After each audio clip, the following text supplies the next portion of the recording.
In this video, I'm going to talk about how I get cinematic footage out of my Pocket 3. Now, there's nothing crazy in this video. It's just simple tricks that you could do to really just help you leverage the power that is in this Pocket 3. And they're not very hard, and you can do them literally as you're watching this video. If you haven't yet, feel free to subscribe and leave a comment if I left anything out, or if you do anything specifically that I didn't mention with your Pocket 3. I would love to hear that. And with that, enjoy this vlog. Have you ever noticed when you watch a movie and it's at night, the streets typically are always wet? That's actually really intentional, and that's actually one of the reasons why I really love shooting, not only shooting video at night or early in the morning, but also shooting video right when it rains, or right after it rains or mists or whatever. It just makes the ground reflect the lights, and it makes it look a lot more cinematic. Doing stuff like that can really help just amplify not just the Pocket 3 footage, but other footage as well. But stuff like that does help make the Pocket 3 look even better. Another little fact, if you use your phone, it works good as a light. Not the flashlight, but just turning your screen brightness on the brightest possible setting works pretty good. It's like that's without it, and that's with it. It's a little hack.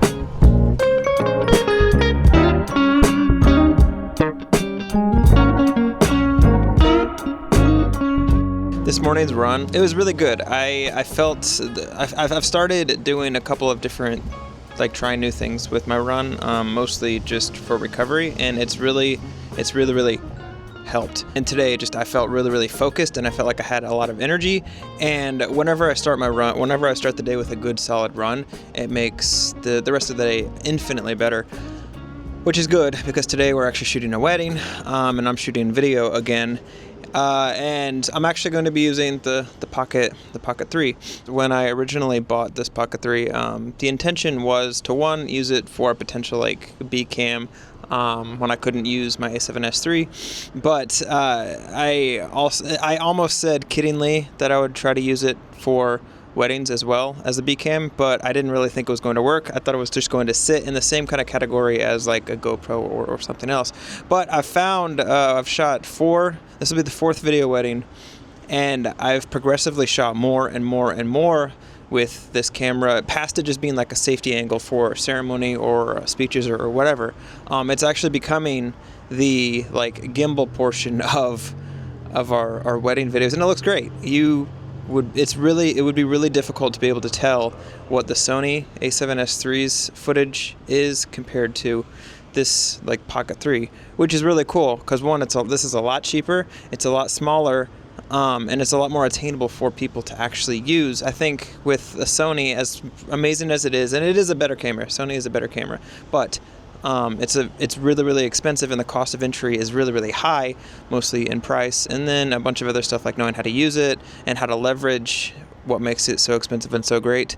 There's a learning curve there, versus this, it's literally you can pull it out of your pocket and use it pretty much wherever, and the footage is going to look good. Not as good as the Sony, but pretty close, and honestly close enough for me to use it. All that being said, we're shooting a wedding today, and I'm excited. I have energy, and I'm not. Yeah.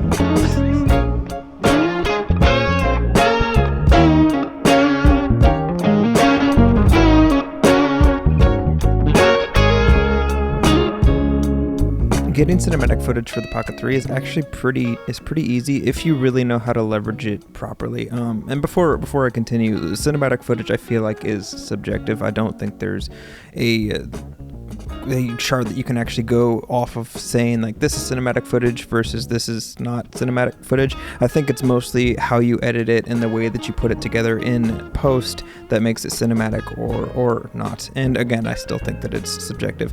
But all that being said, I think there is ways that you can really leverage this camera to make it be more successful in the situations that you put it in. And there are also some things built in that make it really it just looks really good out of the box. And the first thing, and most of these things that are built in are going to be hardware, but the first thing is going to be the f2 aperture that is fixed with the lens that comes with it. I found that it's really good. It looks really incredible. You get really good bokeh, and I think that's one of the most important things to make videos seem cinematic is the blurred background and the crispiness of your subject, which this camera excels at in both ways.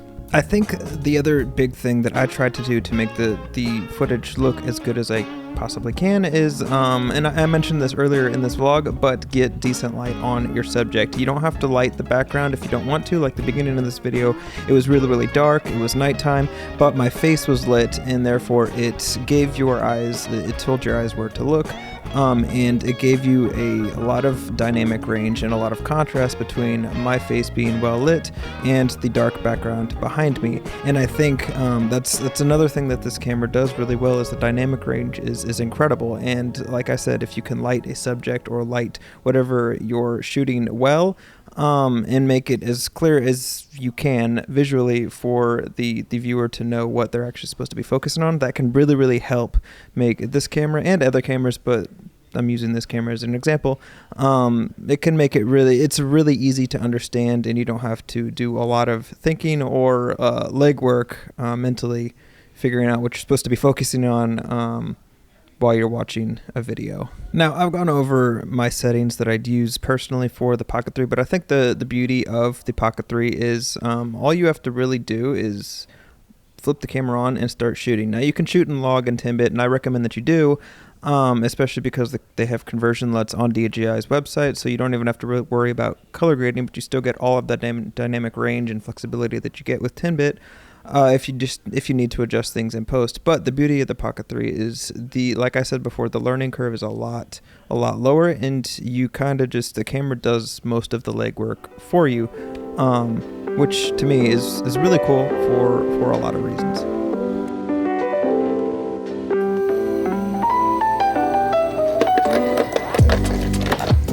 Savannah and I recently got into cold plunging, and it's mostly just for recovering for marathon training, because if you've ever trained for a marathon or any kind of race or anything, then you know it can be kind of taxing on your body, and if you can speed up the recovery process in any way, then you're pretty much going to be up for it.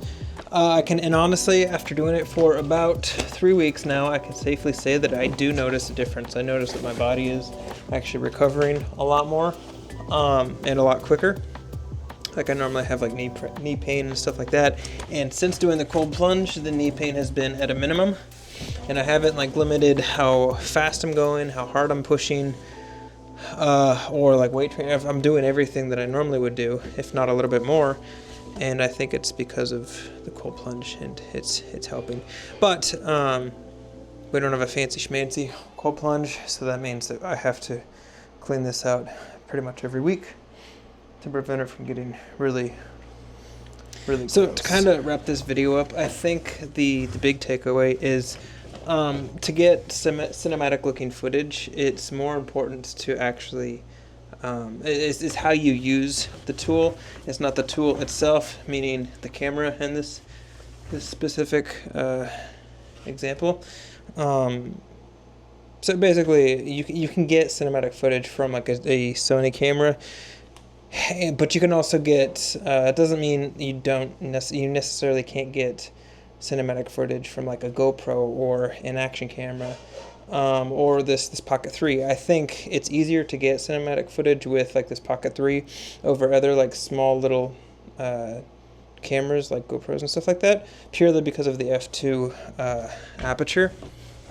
But I'm a firm believer that it's just pretty much it's the person in charge of the tool, not the tool itself, that makes the footage or whatever you're doing. It doesn't even have to be video.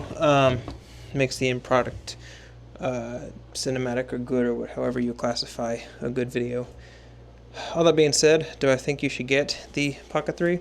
I think, yeah, if you think it will help speed your workflow up, or you think it'll give you like an edge on something that you currently can't get with an existing camera, For me, the reason I got the Pocket 3 was mostly because for what I do, I don't necessarily always need to carry around a big heavy camera, and for somebody like me that always has a camera on me, if I can keep it smaller, lightweight, and less cumbersome, but still maintain the quality like the Sony a7S III or something close to it, then I'm going to do that. And I think this Pocket 3 is the closest camera to accomplish that. To put it in perspective, since making this YouTube channel, most of my videos have been shot on the Sony a7S III, and no other camera has come close to replacing it until this camera. This camera, since I got it, I picked this one up more than I picked my Sony up, which is saying which is saying something.